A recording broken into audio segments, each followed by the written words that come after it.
Well, one of the things I've always been curious about was, what do you do for a swim warm-up? What do you do before you get in the water, or do you do anything special before the race there? Yeah, I've always found that even when I get to a swim squad, I'm not warmed up for 10-15 minutes. Most people make the mistake, they jump into a swim race.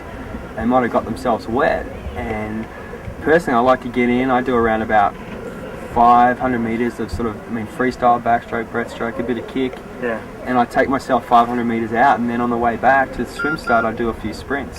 So I like to hold my breath. I like to put myself under sort of a race start situation. But I've seen you do that in races, and it's funny. You just see people who turn up to a race, don't warm up, get 200 meters into a race, and it's done. Well, I've had races where, same kind of thing, time commitment, you mix up your times a little bit, and then you're like, oh, I got to get going, I got to put the wetsuit on, I'm getting close to start, and basically not even bother with the swim.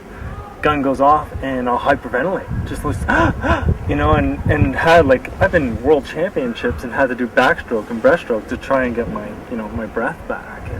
And it was all because I didn't warm up enough. And it's funny, I do the same thing holding my breath. I'll try and do 5 strokes, not breathe, and then I'll breathe, and then 7 strokes, and then 10 strokes, and I just felt it totally opened up my lungs. And that takes a few times. Yeah, I've got to do that 3, 4, 5 times before I get my max capacity. And it's funny, you make this commitment with time, you make the investment with the wetsuit, and you make a silly mistake by not warming up properly. I know.